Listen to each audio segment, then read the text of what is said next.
Hello students, welcome to Elga class. I am your Elga teacher Kalpana Chauhan. Students, how are you? I hope you all are fine. So students, in last class we discussed about metaphor, right? Have you remember it? We discussed the concept of metaphor. So in today's class let's have some recap about metaphors. Okay, so what are metaphors? Metaphors is when we indirectly compare two things which have some similarities. We state that one thing is the other thing. Like example, Maya is a mountain in front of difficulties. So here Maya and mountain, both these are compared with each other but in indirectly way. Okay, so Maya is similar to mountain. What thing is similar between Maya and mountain? Yes, they both stay strong. So here Maya is a mountain in front of difficulties. One thing you have to remember here is that Maya is not a mountain. She is just like a mountain because she is as strong as a mountain. Right here? So metaphor is when we indirectly compare two things with same similarities. Right? Now read these lines from the poem My Heart. My heart is a flute. It plays a happy song and makes me sing along. So students, tell me the metaphor used here in these lines. These lines are from the poem My Heart. So the metaphor used here is a flute. You can see here, this is a metaphor used in these lines. Okay. Now our next step is to identify what is being described. So here you can see my heart is being here described here. Okay, so our heart means my heart is described as a flute. Now the next step is to write down the qualities being described in the passage. So here you can see my heart is a flute, it plays a happy song and makes me sing along. So which quality is being described here about heart? It plays a happy song. So you can see here both heart and flute is described as it plays a happy song. Which quality is described here? Both heart and flute plays a happy song, right?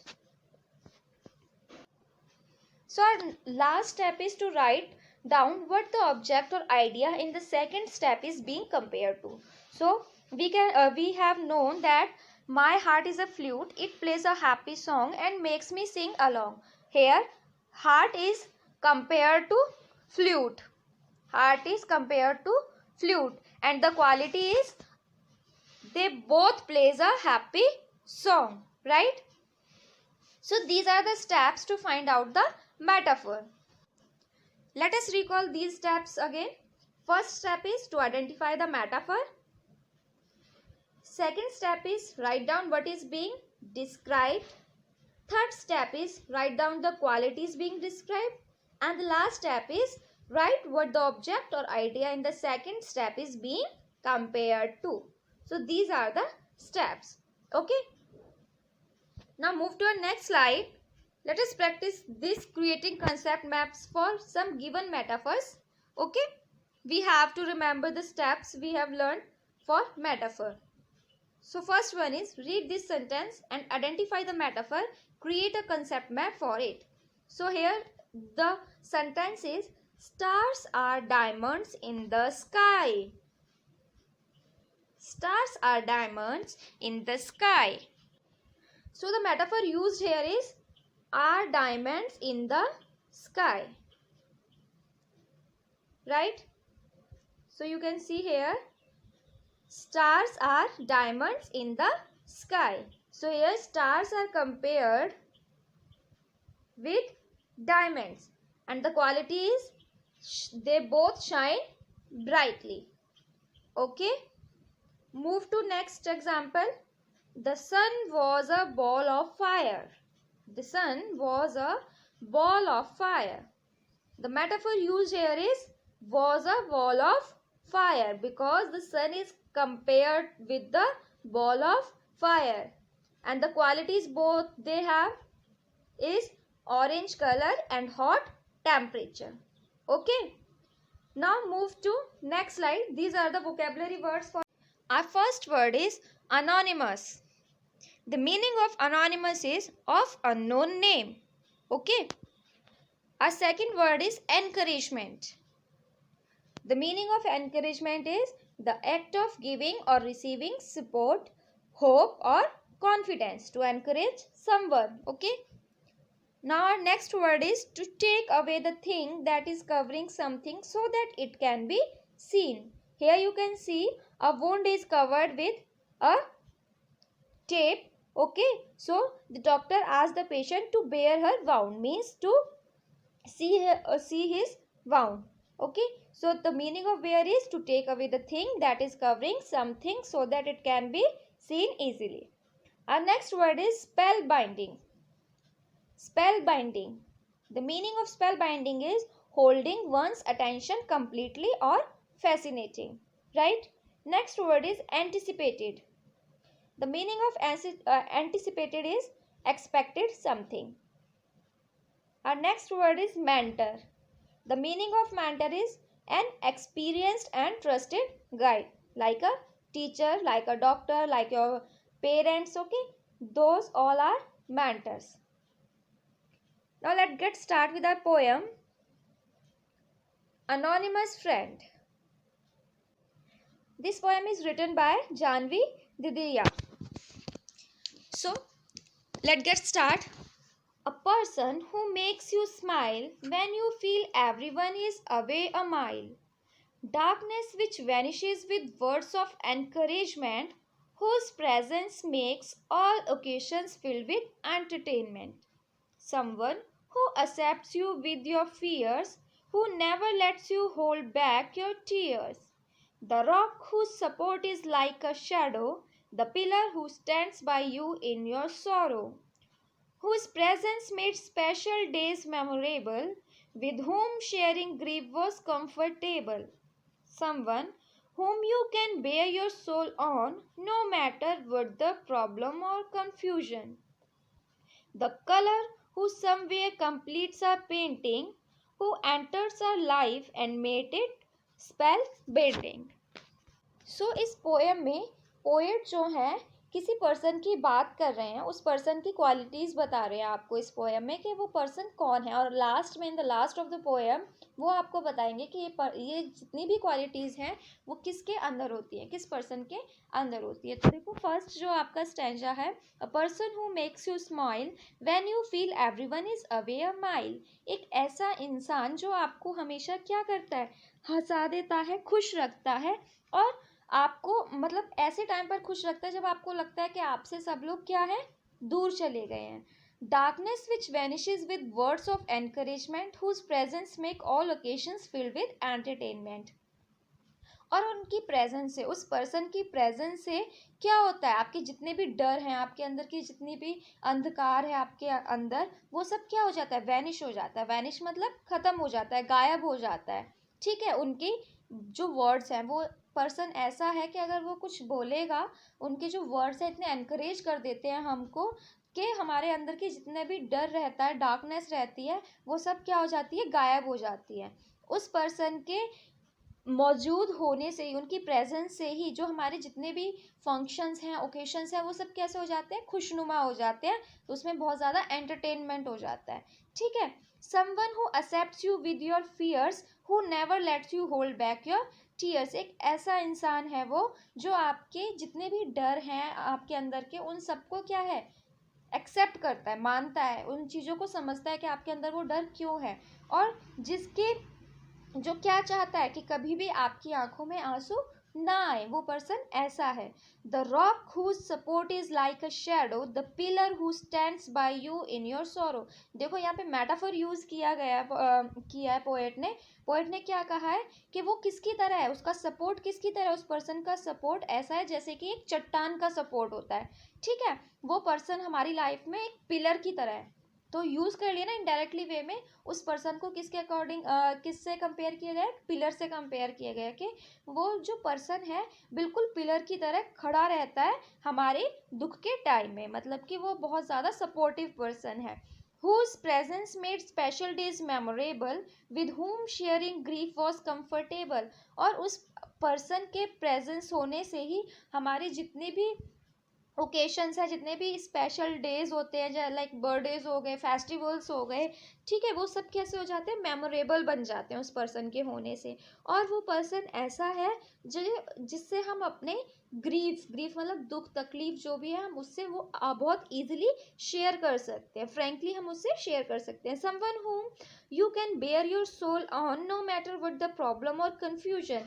और एक वो इंसान ऐसा है कि हम उसके सामने बिल्कुल बेयर हो जाते हैं, बेयर मतलब कि हम कुछ भी छुपा नहीं सकते हैं, अपने दिल की जो भी बातें हैं हम उस पर्सन को बता सकते हैं, क्योंकि वो पर्सन ऐसा है कि वो कोई भी प्रॉब्लम हो हमारी, वो हमारी हर प्रॉब्लम हर कन्फ्यूजन को बहुत आराम से पेशेंटली सुनता है, ठीक है।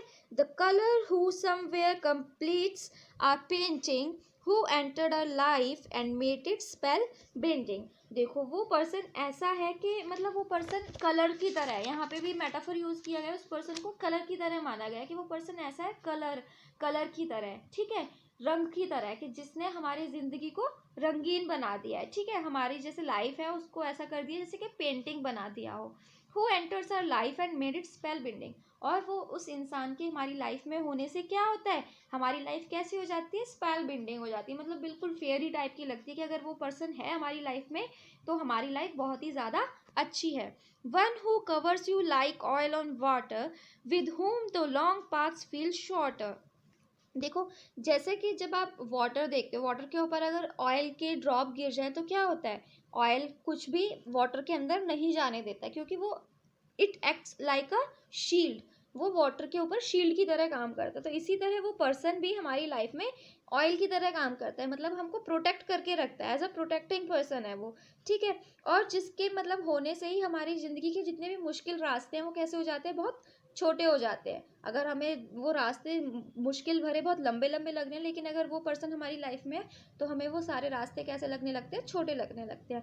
One who forgot their sorrow and anticipate your joys has been with you since you played with toys। अब देखो एंटिसिपेटेड का हमने मीनिंग पढ़ा था, क्या था एंटिसिपेटेड का मीनिंग, यस एक्सपेक्टेड, किसी चीज को एक्सपेक्ट करना किसी से, ठीक है। तो वो पर्सन ऐसा है कि वो अपने दुख तकलीफ भूल जाएगा लेकिन हमारी खुशियों को कभी भी नहीं भूलता है, ठीक है।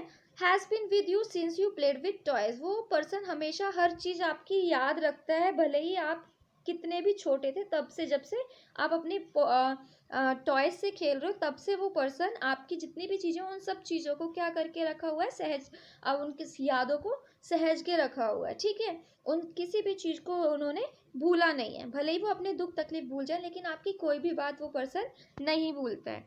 With whom you learned lessons of life, who will be with you in all walks of life। और वो पर्सन ऐसा है कि वो आपको लाइफ टाइम लेसन सिखाएगा, बताएगा कि कैसे आपको एक अच्छी लाइफ जीनी है, क्या सही है क्या गलत है, ठीक है। Yes it is you my mother, my mentor, role model and one who will always bother. और वो पर्सन कोई और नहीं है, वो पर्सन कौन है, वो पर्सन हमारी माँ है, हमारी मदर्स हैं, ठीक है। मदर हमारे लिए एक मेंटर की तरह भी काम करते हैं, रोल मॉडल की तरह भी काम करते हैं, वो ऐसे हैं जो हमेशा हमें हर चीज़ अच्छा बताते हैं, परफेक्ट कैसे करते हैं काम। तो ये सब क्वालिटीज़, वो पर्सन कौन है जिस पर्सन की हमने पूरी पोएम में बात करी, वो पर्सन कौन है, none other than my mom और मदर, ठीक है। तो वो हमारी माँ के अलावा, हमारी मदर के अलावा और कोई नहीं हो सकता ऐसा पर्सन। तो आपको समझ में आई ये poem, okay. So let get start with our new poem, okay. This is your last poem of your unit 2 and these are the new words or vocabulary words for that poem. Precious, precious, meaning of precious is something of great value. Unattended, meaning of unattended, not noticed or forgotten. Wrench, the meaning of wrench is a feeling of sadness caused by sudden separation. Ache, meaning of ache, a continuous pain. Strife, The meaning of strife is a serious disagreement or argument, or we can say anger. Okay. Next word is dusk. The meaning of dusk is the time between sunset and night.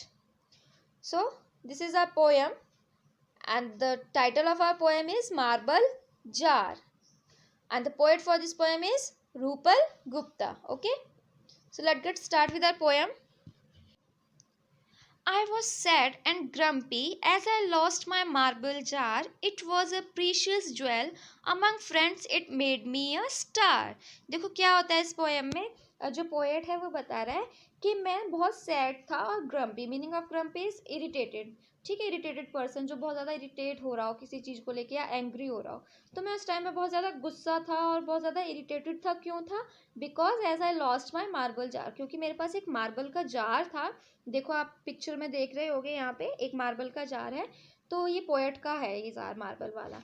तो वो इसीलिए दुखी और मतलब irritated type का हो रखा था, क्योंकि उसका जो मार्बल का जार था वो उससे क्या हो गया था, गुम हो गया था, लॉस्ट हो गया था। It was a precious jewel among friends it made me a star. और वो मतलब मेरे पास जार ऐसा था कि उसके खो जाने से क्या हो रहा था, मुझे बहुत ज़्यादा दुख हो रहा था। क्यों? क्योंकि वो जार के होने से मैं अपने फ्रेंड्स में सबसे अलग दिखता था। सब लोग कहते थे कि हाँ मेरे पास वो बहुत ज़्यादा एक प्रीशियस ज्वेल वाला एक जार है, ठीक है, क्योंकि उसके अंदर बहुत ज़्यादा प्रीशियस महंगे मेरे पास बहुत छोटे छोटे मोती वगैरह रखे हुए थे उसके अंदर, ठीक है। I left it unattended on the garden bench while I had all the fun in the raining drench. It quickly turned in a flood of wrench as no jar of marble was there on the bench. अब poet बता रहा है उससे वो jar गुमा कैसे, क्या हुआ, पोएट जाता है उसको लेके गार्डन में खेलने और वहाँ पे रेनिंग स्टार्ट हो जाती है, रेन होना स्टार्ट हो जाती है। अब क्या होता है, वो रेन में चला जाता है खेलने और उस जार को एक बेंच के ऊपर रख के चला जाता है। थोड़ी देर में वो क्या होता है, बारिश इतनी ज़्यादा होती है कि वो जार बारिश में गुम जाता है बेंच से, ठीक है। I looked all over but nothing could I find, my friends help but at last I was left behind. अब क्या होता है कि मैंने उसे ढूंढने की बहुत कोशिश करता हूँ चारों तरफ, पर मुझे मेरा वो जार नहीं मिलता। इवन मेरे फ्रेंड्स भी मेरी हेल्प करते हैं उस जार को फाइंड आउट करने में, बट कोई भी किसी को भी वो जार नहीं मिलता है। और एट लास्ट क्या होता है, मुझे बस यही मान लेना पड़ता है कि मेरा जार क्या हो गया, मेरे से गुम गया है, ठीक है। I went home with a heavy heart, mum was wailing with pies and tart. She found about my loss and ache. Come honey, here's your favorite cake. अब पोएट क्या होता है, पोएट अपने घर जाता है विद हैवी हार्ट, मतलब उसे बहुत ज़्यादा दुख हो रहा होता है, और फिर वो घर जाता है और घर पे उसकी मम्मा उसका वेट कर रही होती है विद पाइज एंड टार्ट। देखो यहाँ पे पाइज एंड टार्ट मतलब क्या होता है, डिश टाइप का, मतलब कुकीज़ टाइप का कुछ उसकी मम्मा बना के रखती हैं। अब उनको पता चलता है कि हाँ मैं परेशान हूँ, मैं किसी चीज़ को लेके दुखी हूँ, तो वो मुझसे कहती हैं कि बेटा मेरे पास आओ, देखो मैंने तुम्हारा फेवरेट केक और ये तुम्हारी कुकीज़ बना के रखी हुई हैं। I was uninterested and full of regret, for my beautiful marbles so hard to get. Wish I hadn't left them to play and go wet.